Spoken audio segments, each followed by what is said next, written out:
सभी को मेरा नमस्कार। मैं हूं doctor Neema Bhatt, consultant haematologist, bone marrow transplant physician and paediatric oncologist. इसका मतलब क्या है? मैं खून के डिसऑर्डर्स या खून के संबंधित जो रोग हैं उसको ट्रीट करने वाली डॉक्टर। पहले सभी को बहुत ज़्यादा धन्यवाद क्योंकि आप मेरे वीडियोस को फॉलो कर रहे हो और मेरे यूट्यूब चैनल पे मुझे रिक्वेस्ट आ रहा है कि सर्टेन टॉपिक्स पे आप हिंदी में बात कीजिए। मेरी हिंदी थोड़ी टूटी फूटी है but I will try to manage, और जितना हो सके मैं हिंदी में आपको डिटेल में समझाऊंगी इस टॉपिक के बारे में। उसको बोलते हैं ITP। तो क्या होता है ये ITP और उसके बारे में जानना जरूरी क्यों है?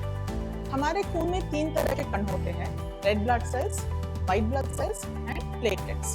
तो तीनों कण जब अच्छी मात्रा में, नॉर्मल काउंट्स जब होते हैं, उनका एक रेंज होता है। हीमोग्लोबिन एक रेंज में होना जरूरी है, WBC काउंट एक रेंज में होना जरूरी है, और प्लेटलेट काउंट का अपना एक रेंज है। जो उस रेंज में है तो पूरा नॉर्मल ब्लड काउंट्स कहलाता है। अगर किसी काउंट्स में कमी है तो उसका एवैल्यूएशन, मतलब उसकी और फर्दर जांच करना बहुत जरूरी है। तो ऐसे ही कंडीशन है ITP, जिसमें प्लेटलेट के कण नॉर्मल कण से बहुत कम हो जाता है। नॉर्मल का प्लेटलेट काउंट कितना होना चाहिए? 1.5 लाख से 4 लाख या 4.5 लाख तक नॉर्मल प्लेटलेट काउंट कहलाता है। और जब प्लेटलेट काउंट्स 1.5 लाख या 1 लाख से कम हो जाते हैं उसको बोलते हैं हम एक कंडीशन कॉल्ड ITP। तो ITP में हमारा जो अंदरूनी शक्ति है इन्फेक्शन से फाइट करने का, वो अनफॉर्चुनेटली प्लेटलेट्स को अटैक करके उसको डिस्ट्रॉय कर देता है, उसका नाश कर देता है, जिसकी वजह से प्लेटलेट काउंट्स कम हो जाते हैं। ये ITP के सिम्टम्स या रोग चिन्ह या लक्षण क्या होते हैं? तो जब ब्लीडिंग होता है, कुछ लोगों को मसूड़ों से ब्रश करते वक्त ब्लीडिंग होना, नाक से ब्लड आना, और हाथ पैर पे नीले धब्बे नजर आना, जिसको हम बोलते हैं ब्रूजिंग। कभी कभी ये ब्रूजेस पैर, पेट या पीठ पे भी आ सकते हैं जो एब्नॉर्मल है। छोटे छोटे लाल कलर के डॉट्स, उसको हम बोलते हैं पेटिकिया। ये सब हमें चिन्ह है या ये रोग लक्षण है जिससे हम पिकअप कर सकते हैं कि एक पेशेंट को प्लेटलेट काउंट कम है। तो जब प्लेटलेट काउंट्स कम नजर आते हैं ब्लड काउंट्स पे, उसके साथ हम और भी काफी सारे ब्लड टेस्ट चेक करते हैं, क्योंकि प्लेटलेट काउंट कम होने के लिए और भी वजह है, जैसे विटामिन B12 का कमी, किसी तरह का ब्लड कैंसर, किसी और तरह का बोन मैरो डिसफंक्शन या एप्लास्टिक अनीमिया या MDS।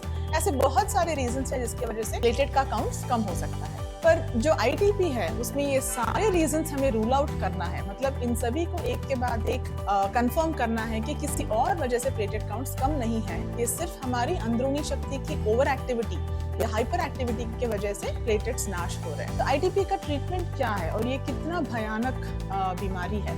ये ऐसे कोई जानलेवा बीमारी नहीं है। अगर आप करेक्ट टाइम पे अपना ब्लड काउंट चेक कराएं और उसके हिसाब से आप ट्रीटमेंट शुरू करें तो ये बहुत बड़ी बीमारी नहीं है।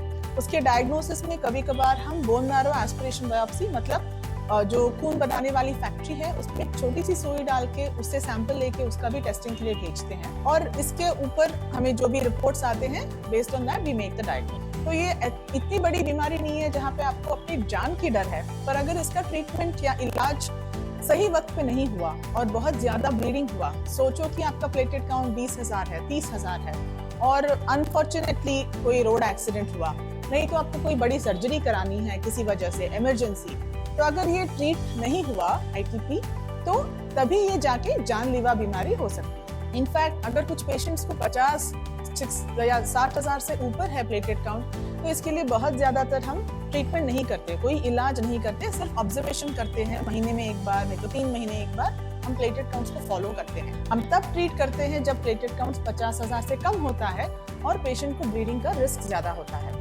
ITP के बारे में जानकारी जितना हो सके आप उतना हासिल कीजिए। हमारे वेबसाइट पे आके आप ITP के बारे में पढ़ सकते हो। इसके साथ आपको और कोई इन्फॉर्मेशन की जरूरत है तो please reach out to me, मेरे साथ संपर्क करें। मैं हूँ doctor Neema Bhatt, senior consultant haematologist, BMT physician and paediatric oncologist. धन्यवाद।